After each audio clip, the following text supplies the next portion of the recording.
di kelas. Bangun. Selamat pagi, cikgu.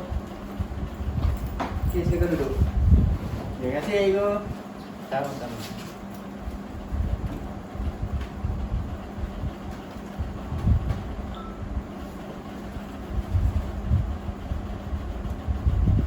So, macam mana? Awak hari ni? Semua okey ke? Okey, macam mana, cikgu? Semua sihat ke? Oh, sihat. Alhamdulillah, ya, cikgu. Cikgu sihat? Alhamdulillah, sihat.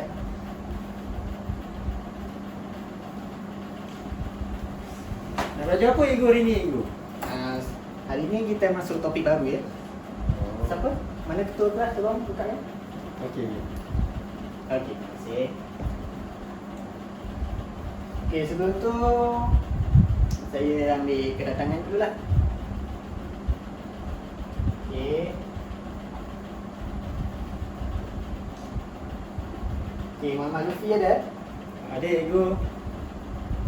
Good, ada. Hafiz? Ada cikgu. Okey. Dua orang je? Seorang lagi tak ada, cikgu. Kenapa? Si Demam. Ayit tu demam. Oh, demam. Oh, yelah. Dia ada buat ni ke ada apa? Kontak rapat ke apa ke? Oh, sudah saya tak tahu, cikgu. Nanti saya tanya dia semula. Cikgu tu. Nanti apa-apa update saya ya. Okey. So sebelum kelas saya start okey, sepanjang cuti minggu lepas apa yang awak buat? Lagi tak boleh buat apa, cikgu. Covid, pandemik. Balik ke rumah. So duduk rumah je lah. Okey, yang seorang lagi, Hafiz? Tidur, makan, main game je cikgu. Main game? Hmm. Main game apa tu? Mobile Legend. Cikgu main ke? Legend. Oh, saya main PUBG je. Tak main Mobile Legend ni. Sekejap Biasalah dulu sikit. Cikgu faham. Okey.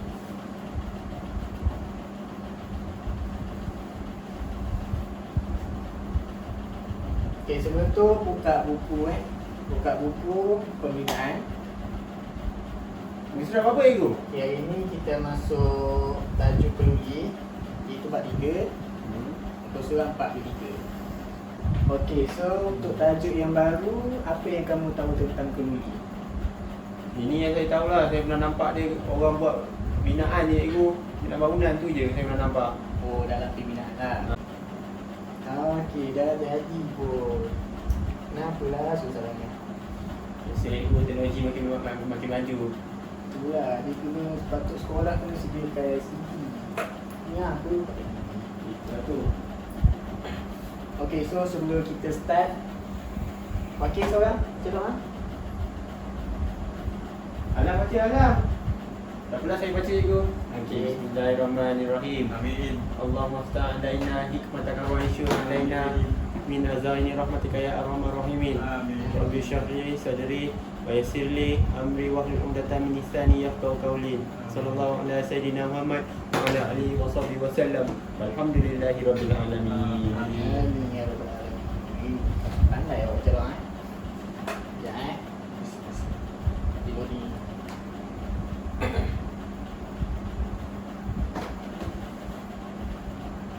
Main bela dia, cikgu? Ha? Main bela dia? Oh biasa. Saya dah cakap ni saya main PUBG, tak main Mobile Legend. So lebih kurang tu dia. Okey. So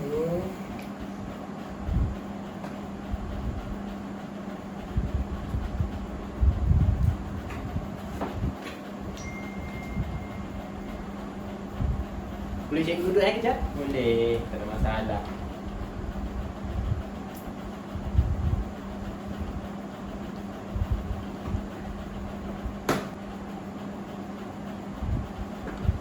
Okey. So alhamdulillah kita berjumpa lagi untuk kelas seterusnya, iaitu multimeter dia bab keluri So macam yang saya tanya tadi, apa maksud keluri? Bahan asas bangunan. Itu apa yang saya tahulah. Bangunan asal bangunan maksudnya structure ke? Ya betul. Asas bahan untuk buat structure. Oh, hampir tepat. Lagi? Rasa besi tu macam besi nak buat rumah tu je lah saya tahu. Oh. Nak belajar lagi guru ni.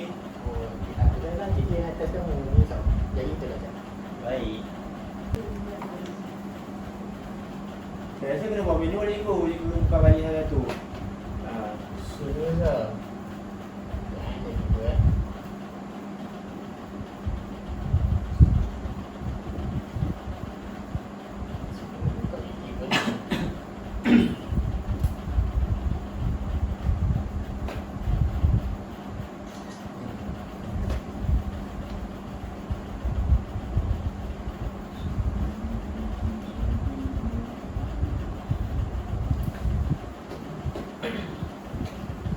So, mohon bersabar ya nak murid. Baik cikgu. Okey, kita tak boleh nak lagi sangat. Benar. Dan tak ada internet yang slow lagi. Semakin hari semakin mencabar. Itu biasa. Hidup kita ni penuh dengan cabaran. Betul cikgu. Saya sokong So, apa cabaran yang awak dapat? cabaran COVID Oh, masa sekarang ni lah. ya kan? Jalan pun tak boleh cikgu. Wah, lagi. Saya dah lah minat jalan. So, awak nak berjalan? Nak pergi kan? Nak pergi mana? Saya pun itu saya ingat nak pergi Singapura. Tapi dah kena tak boleh letak daerah negeri semua. Dah terpaksa apa pergi dalam rumah sendiri je, bilik ke bilik tu. Oh.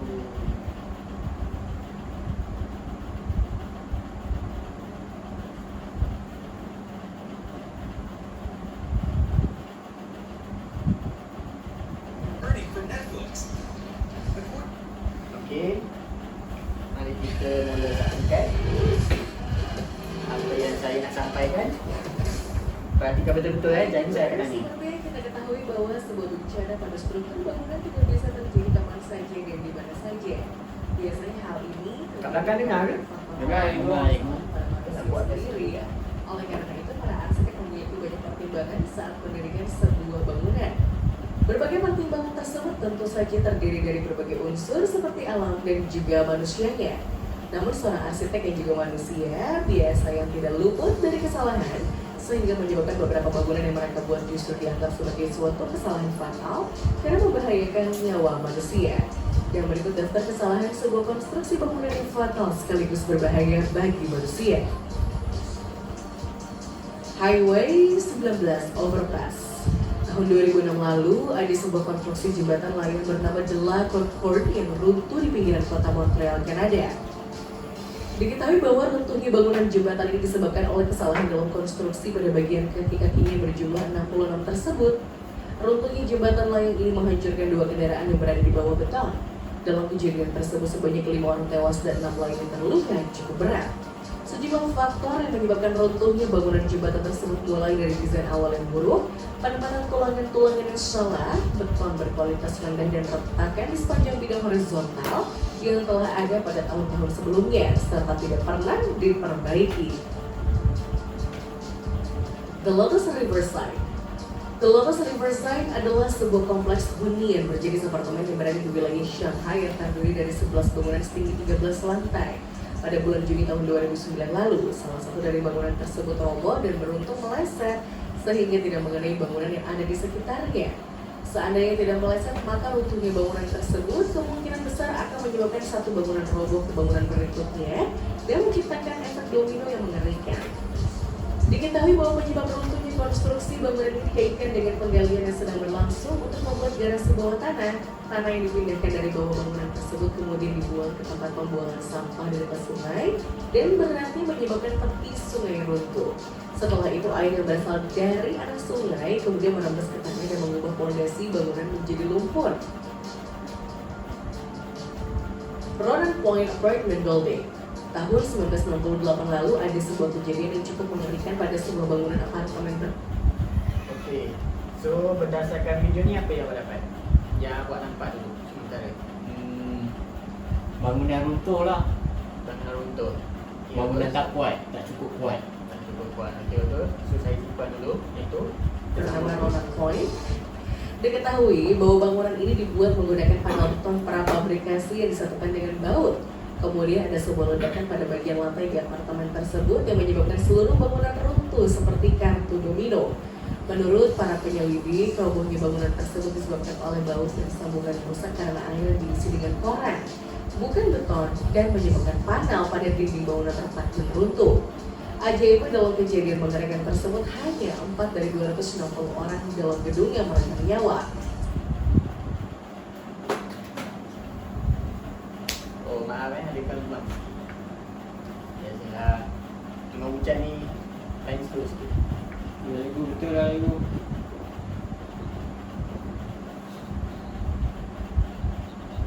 Kalau sekali dengan slow ibu, tak tahu kenapa.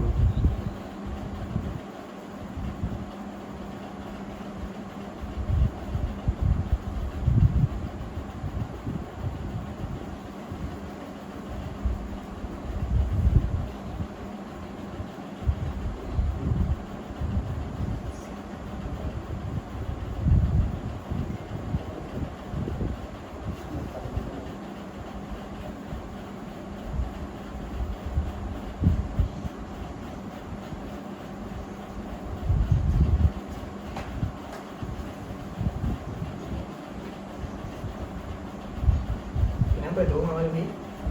Tak apa ibu, saya tak sabar ibu nak melihat. Oh, bagus. Semangat macam ni lah saya suka. Tak sabar menimba ilmu yang baru. Itu lah tu. 3 dan awal yang bernama Standard Oil Building. Ketika bangunan tersebut selesai dibangun, pihak konstruksi memutuskan untuk melapisi seluruh struktur dengan marmer Carrara Italia. Dengan lapisan tersebut, bangunan tertinggi ini pun terlihat sangat hebat. Namun, keputusan tersebut merupakan sebuah keputusan.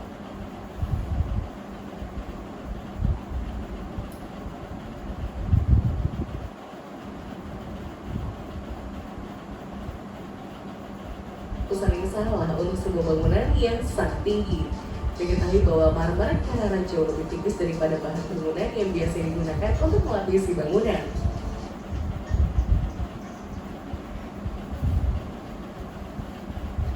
Okay, so soalan saya berdasarkan video tadi, apa yang awak dapat tadi?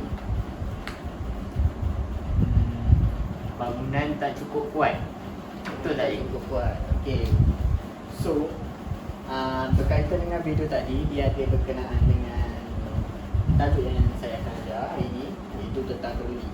So, keluli ni dia merupakan satu struktur yang paling penting dalam bangunan. So, tanpa keluli, bangunan itu akan cepat runtuh dan akan jadi satu kemalangan lah.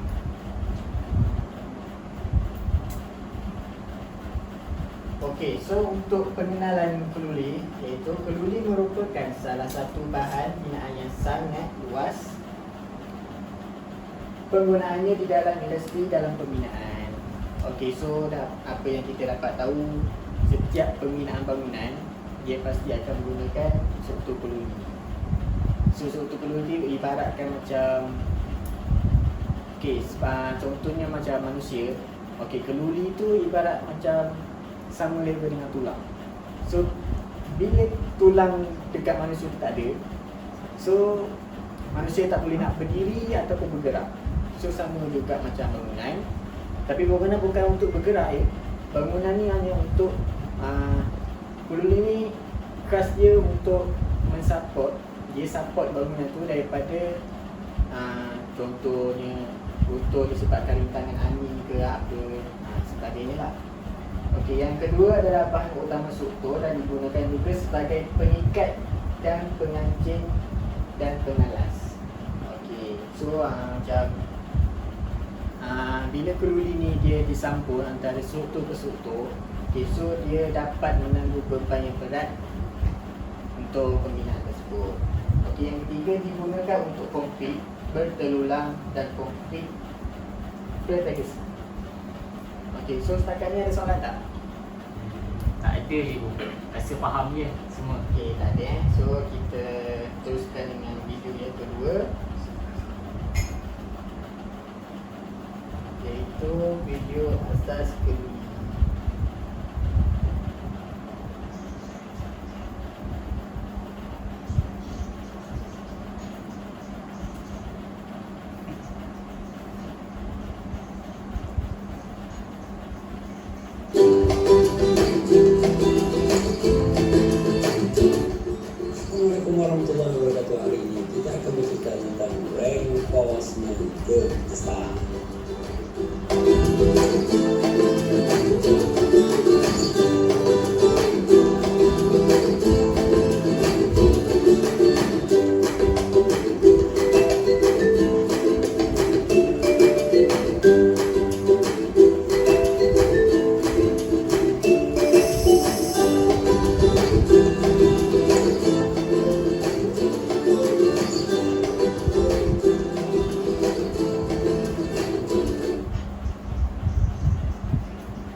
gambar ajar tersebut adalah keluli untuk pembinaan, iaitu bila panggilan asas dia adalah reinforcement.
Untuk struktur beam. Faham tak? Faham, cikgu. Okay, good.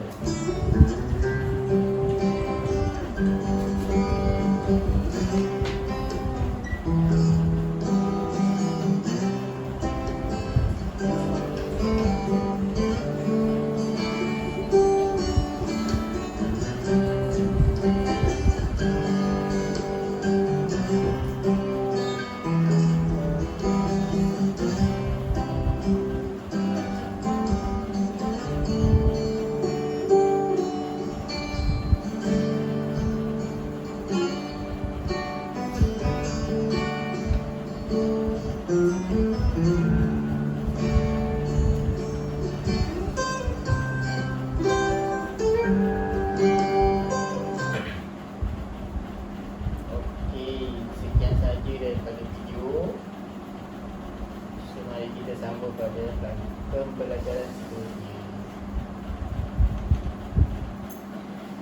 Okey, pertama sekali, apa yang awak dapat setelah melihat video yang kedua? Yang saya dapat daripada video ni, keluli adalah salah satu macam rangka untuk membuat tiang ke beam atau kolom ke cikgu. Betul. Pandai. Pandai lah air. Macam tu lah Upi. Kena contohi kawan kamu Okey, apa yang yang faham sangat sekarang? confident untuk menjawab. Okay? Okay, so saya terangkan sikit tentang video yang kedua tu tadi. Okay, yang pertama keluli tu dia menunjukkan dia mempunyai pelbagai saiz dan saiz dia mempunyai pelbagai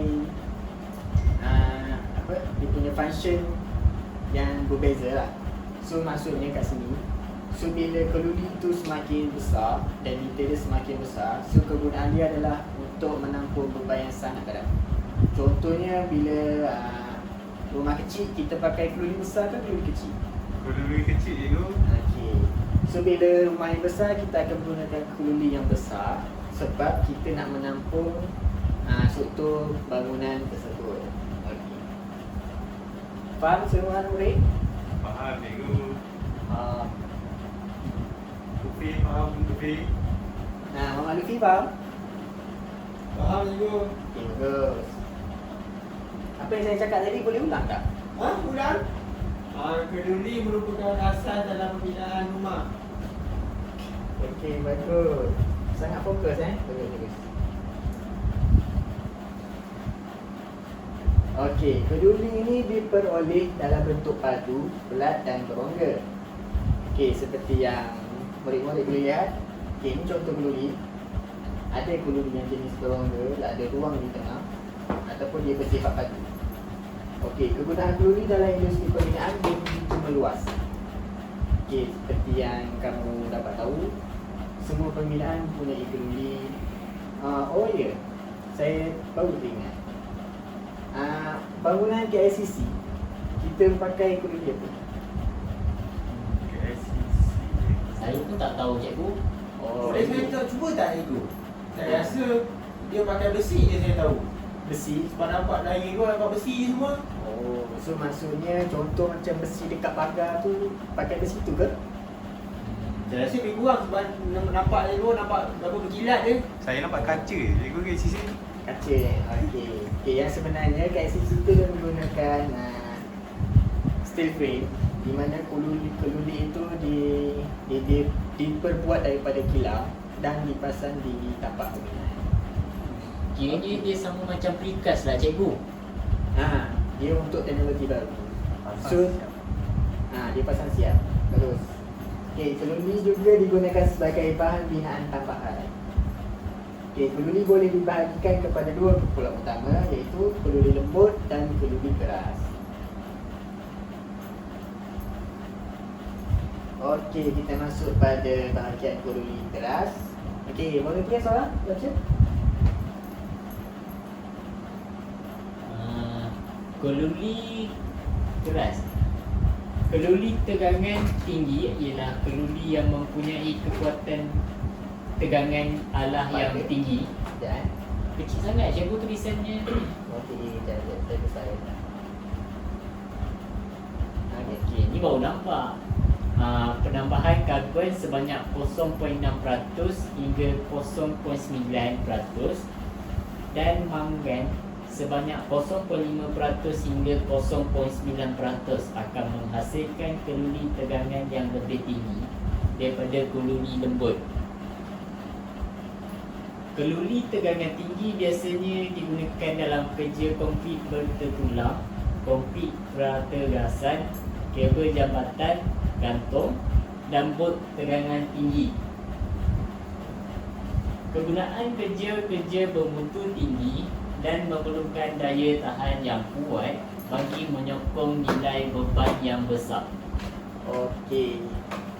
Okey, terima kasih kepada Akif. Okey, Mama Lufi boleh terangkan apa yang awak faham dekat depan? Dan saya nampak yang saya faham keluli satu benda yang keras. Dia punya ketanannya tinggi, tak ada cuaca semualah. Itulah saya faham. Okey. So kita pergi slide yang seterusnya. Okey, so keluli keras ni untuk membezakan dia keluli keras dengan keluli lembut. Okey, yang pertama adalah keluli berubah bentuk ataupun keluli berbunga. So maksudnya Jadi saya terangkan. Okey, dia terbuat daripada keludi bulat khas yang mempunyai 2 jaluran timbul dan condong melingkari pada tubuh. Okey, ianya mempunyai kekuatan tegasan 478 atau lebih dan memenuhi standard BS 4416. Okey, yang kedua adalah ketulang berpintal. Okey, ketulang berpintal ni kita boleh lihat contoh macam kabel elektrik. Okey, awak pernah tak? Kabel elektrik tu dia berpusing-pusing. Pernah macam tu nampak? lah. Macam tu lah. Okey, ketulang berpintal ni terdapat 2 jenis berpintal iaitu square twister bar, twin twister round bar. Okey, yang ketiga adalah ketulang ayaman. Diperbuat dalam bentuk hampiran dan ayaman persegi yang ditimbul pada setiap simpang. Okey, ketulang ayaman ni kalau bahasa pembinaan orang panggil dia PRC. Okey, so untuk ketulang ayaman ni lah sayanpanannya ialah 4,800 kali dengan 2,400 mm terbagi kepada 2 jenis ayaman iaitu ayaman segi 4 sama saiz seginya 200 kali 200 mm ataupun ayaman segi 4 tepat dengan saiznya 200 kali 100 ataupun 400 kali 100. Okey, so kat sini pamparannya adalah ini contoh keludi yang berbunga. So kita boleh nampak sini keludi keras, perbezaan keludi keras dengan keludi lembut adalah keludi keras dia ada corak-corak seperti ini dekat bahagian depan dia. Okey, so untuk gambar seterusnya adalah saiz-saiz keludi dalam pembinaan. So ada yang diameter paling kecil diameter 10. So kalau dalam bahasa BQ kita panggil dia Y10, jadi Y12, Y16, Y20, 25mm, 32, 40 dan paling besar adalah 50mm.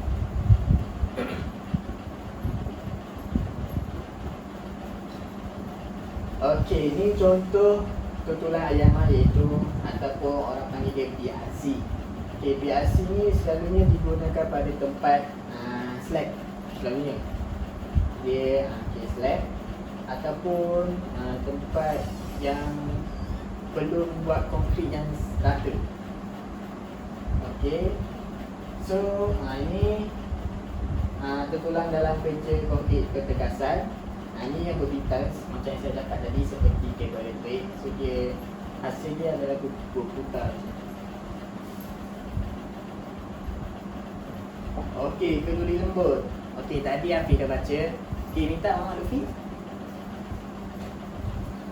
Apa tu tak nampak? Keludi lembut merupakan bahan yang biasa digunakan untuk binaan kerja keludi. Grade kekuatan yang biasa digunakan adalah grade 43, grade 50 dan 55. Masing-masing mempunyai kekuatan tegangan utama yang minimum. Keludi bulat dibuat daripada keludi lembut iaitu mild steel yang mempunyai kekuatan tegasan sebanyak 432 hingga 510 Newton millimeter square, memenuhi standard BS 4449. Keludi lembut biasanya boleh didapati dalam saiz 4mm, 6mm, 8mm diameter dan biasanya digunakan sebagai perangkai ataupun pencekak dalam kerja tertulang untuk rasuk atau tiang. Okey, terima kasih. Okey, so seperti yang kita dapat grade kekuatan yang biasa digunakan adalah grade 43, grade 50 ataupun grade 55. So maksud grade dekat sini adalah campuran jenis bahan tersebut untuk menghasilkan keludi lembut. Okey, so kebiasaannya keludi lembut ni dia dipakai dengan nama iaitu saiz 4mm ataupun 6mm ataupun 8mm. Okey, kalau bahasa pembinaan orang panggil dia R4 ataupun R6 ataupun R8. Okey, seterusnya ni contoh kegunaan keludi lembut. Okey, so keludi lembut ini adalah dia digunakan sebagai link untuk mengikat antara keluli keras untuk jadikan sebagai struktur bangunan. Okey. So apa function keluli lembut?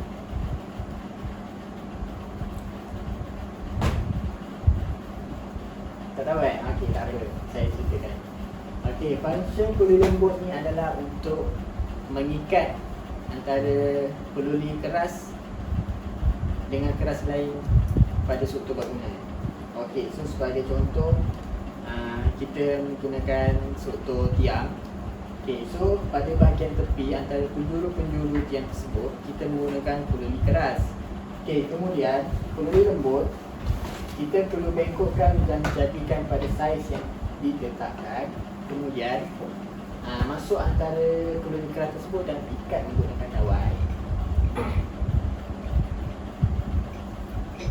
Okey, dan ini adalah kekuatan keluli. Okey, keluli mampu menahan tegangan dan mampatan. Walau bagaimanapun keluli akan bengkok apabila dikenakan mampatan. Okey, keluli yang dikenakan daya tegasan akan mengalami tegasan dan gerakan. Okey, bagi menentukan kekuatan keluli biasanya dilakukan ujian tegangan di mana keluli akan dikenakan beban telik sehingga berlaku bentukan sifat elastik kepada sifat plastik. Okey, kat sini dia menceritakan ujian untuk test kekuatan keluli tersebut. So contohnya macam bila sesuatu daya dikenakan pada keluli tersebut, so keluli itu akan berubah bentuk ataupun menunjukkan sifat yang berlainan daripada bentuk asal. So maknanya itulah daya ketahanan keluli tersebut. Okey, daripada ujian ini akan dapat ditentukan nilai pemandangan tegasan alah dan tegasan tegangan.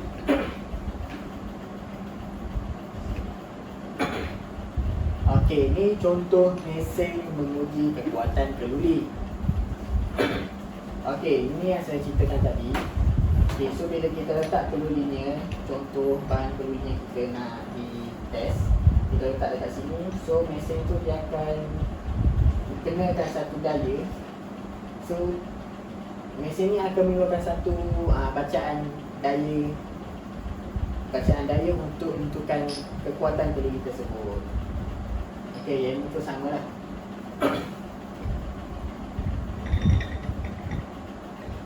Okey, karat dan hakisan. Apa itu karat? Apa itu hakisan? Okey, soalan tolong jawab. Karat besi tu tak kuat, betul tak cikgu? Karat di situ tak kuat. Okey, hampir kena. Tak apa. Okey, karat itu adalah satu fenomena yang berlaku pada besi apabila besi itu terdedah kepada air dan juga udara. So macam yang kita boleh tahu kan, contohnya dekat pagar sekolah tu, kat situ kita boleh contohlah bila besi tersebut dia terdedah ataupun cat yang dikenakan pada besi itu terkelupas. So bila hujan turun, apa panas, cuaca sejuk apa, so dekat situ akan menimbulkan satu karat. Okey, hakisan pula. Hakisan dia tu, hakisan macam besi tu terakis. Okey, itu Dia dia. ada benda-benda yang itulah. Okey. Hakisan ni terjadi apabila karat terlalu tebal untuk keluli tersebut. Okey, bila berlakunya karat, so besi itu akan menjadi terhakis ataupun menjadi reput sebabkan berlakunya perkarat.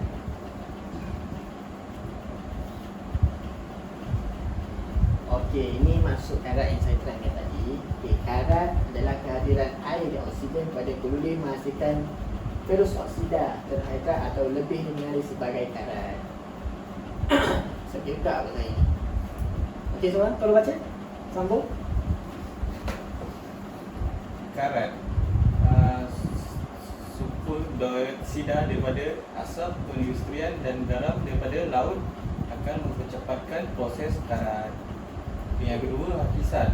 Proses hakisan proses kakisan yang berterusan ini akan mengurangkan kekuatan keludi.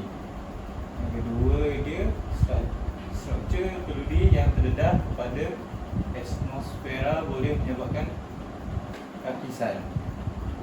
Yang ketiga, oleh itu untuk mengelakkan kakisan, keludi yang terdedah pada atmosfera perlu disapu dengan cat, krum, minyak dan lain-lain. Yang terakhir penting dia, keludi yang digunakan dalam kerja konkrit bertulangan perlu dibersihkan dari sebarang bentuk karat atau apa saja benda asing untuk memastikan kekatan yang kuat antara tulang dan konkrit. Okey, so setakat ni faham tak? Apa itu karat, apa itu hakisan? Faham cikgu? Faham Okey. So, disebabkan kamu semua faham. Okey, kenapa hakisan boleh menyebabkan kekuatan keludi ni terjejas? Siapa boleh tolong jawab? Nama ulang balik. Okey, kenapa hakisan boleh menyebabkan kekuatan keludi tersebut terjejas? Sebab lama-lama tu keludi akan jadi makin menipis. Okey, so lebih tepat lagi reput lah kan? Ya, itulah maksud saya cikgu. Okey, bagus. So bila besi itu terhakis, so dia macam ibaratkan macam kayu dimakan oleh anak-anak. So macam tu lah, keludi itu akan menjadi reput dan kekuatan keludi akan terjejas. Okey, ni contoh-contoh karat yang berlaku pada besi. Okey, so kat sini kita dapat tengok rantai sebabkan terdedah kepada oksigen, air, so berlakunya perkarakan. Okey, so dekat bawah ni adalah terhakis. Ini contoh komponen ni ada dekat pagar, selalu akan berlaku dekat pagar. Ini contoh ni terhakis, so besi tu jadi tercabut disebabkan berlakunya hakisan. Okey, ni contoh adalah cover untuk longkang. Okey, so bila terhakis, so keludi itu akan patah atau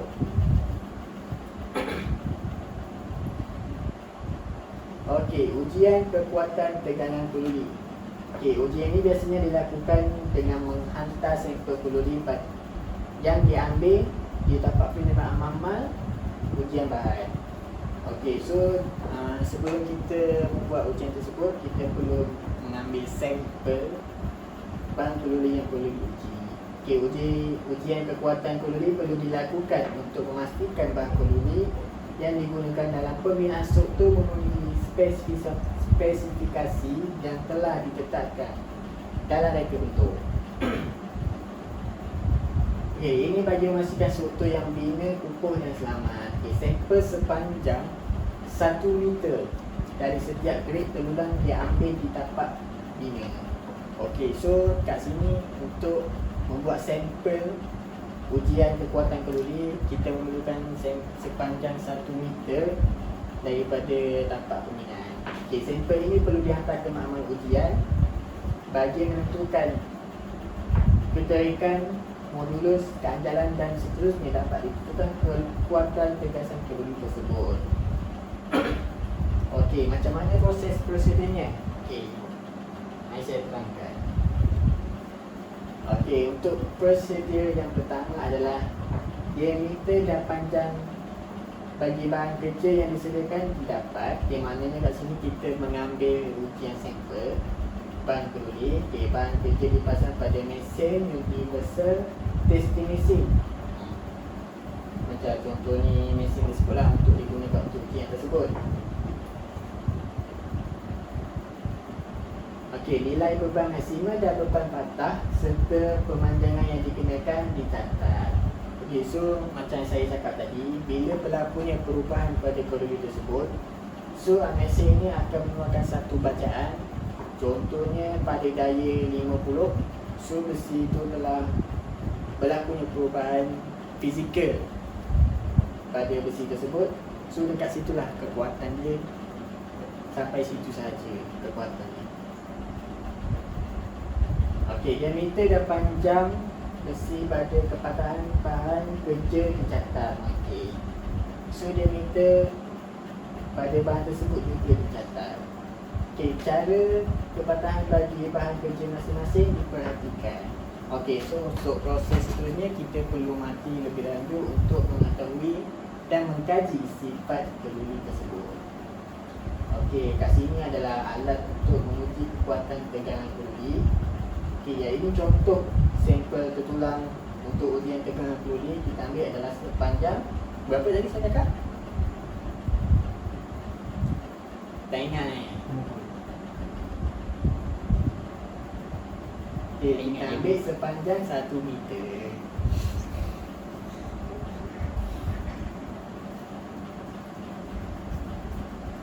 Oh, dah habis okey, lupa. Kita ada satu lagi video yang akan ditayangkan.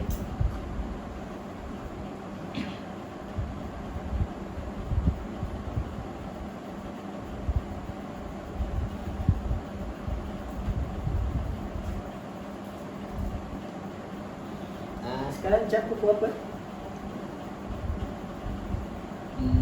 Lepas tengah. 8.43 cikgu. 8.43. Oh, faham. Okay, so kita dah habis untuk topik penulis. So mari kita saksikan video seterusnya. Okay, video seterusnya adalah menunjukkan cara testing strength of steel. Okay, macam mana nak menguji ketahanan This is what the Mona Lisa would feel like if she was invested in Amazon, the stock that rose 70% during. Okay, saksikan betul-betul kan. Jadi ada ujian nanti.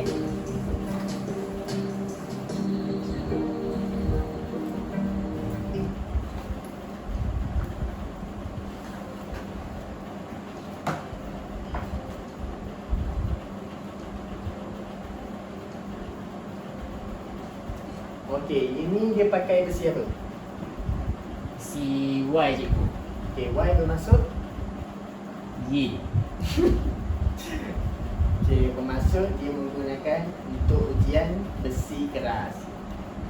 Okey. Sebab apa? Kenapa saya boleh cakap itu menggunakan besi keras? Sebab dia ada pusing-pusing-pusing cikgu. Okey, sebab kita boleh nampak itu Bunga dia. dia ada bunga-bunga kat situ. Bunga. Okey, bagus.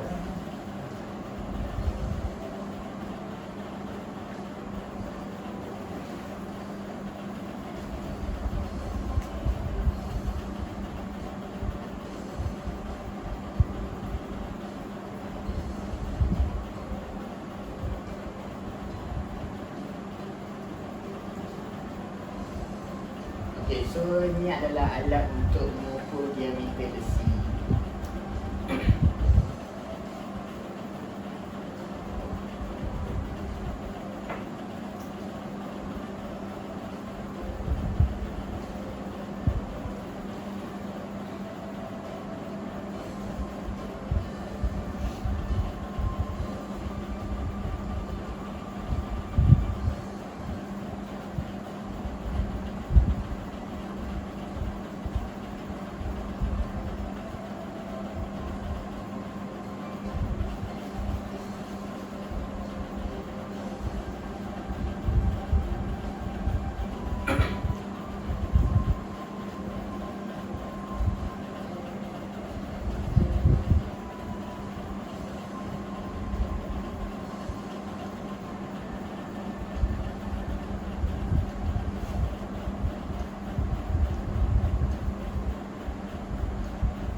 Ini adalah proses untuk mengambil ukuran diameter besi tersebut.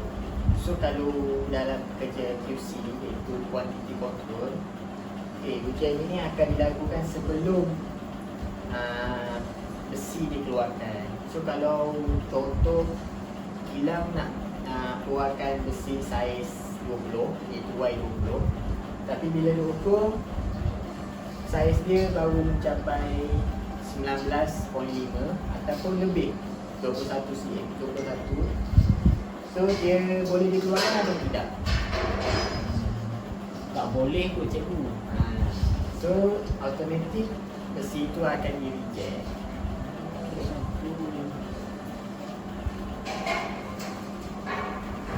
Okay, so ini adalah ujian untuk timbang berat besi sepanjang 1 meter. Okay, timbang ini adalah untuk menentukan kuantiti ataupun isi padu besi tercapai pada yang sepatutnya.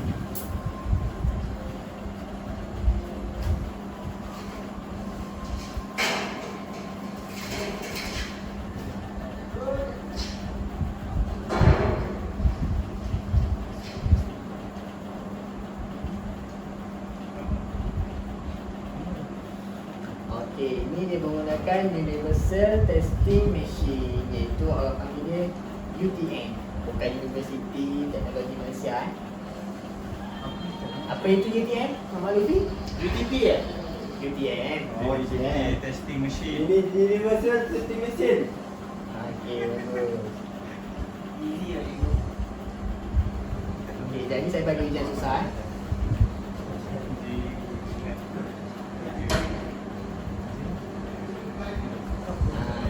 Okey, so ini yang saya katakan tadi.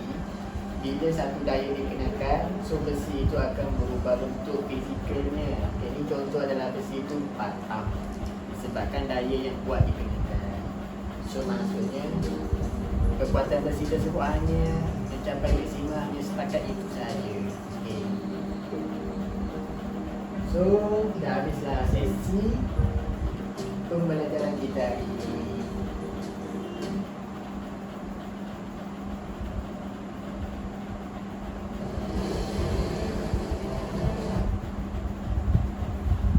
Okay, so setakat ni ada apa-apa yang tak faham?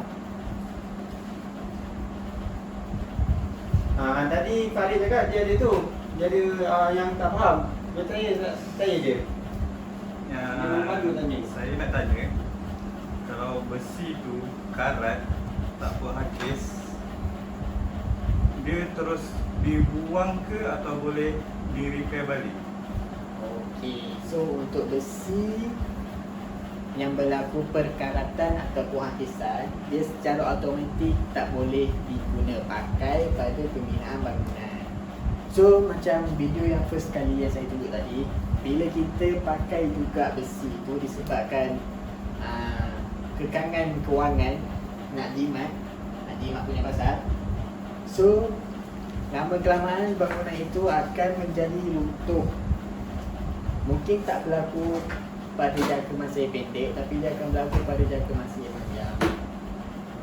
Okey, so soalan tadi ada cakap untuk besi tu diguna pakai atau tidak. So besi tu macam biasalah, besi yang di reject kita boleh jual, recycle balik ke macam-macam kita boleh buat.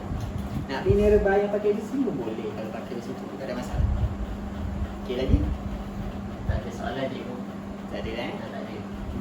Okey, so sampai sini saja.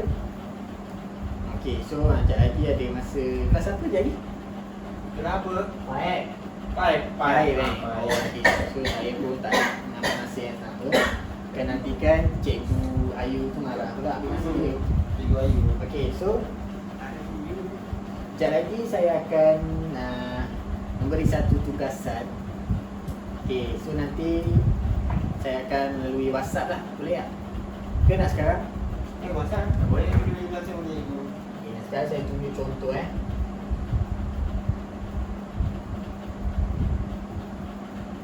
Dia banyak cikgu.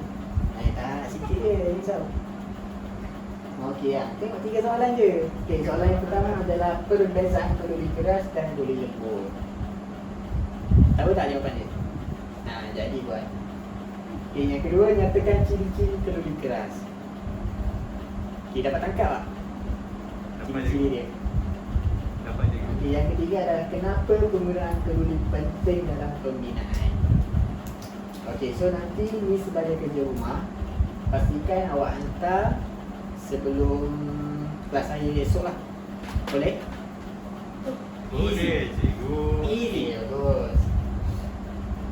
So, kita akhiri dengan kelas kita dengan surah An-Nas. Alam baca. Okey, nak baca boleh? Silakan. Amin. Amin. Amin. Amin. Okey, so sampai sini saja. Kita jumpa esok Terima kasih Terima cikgu. kasih, cikgu. Sama.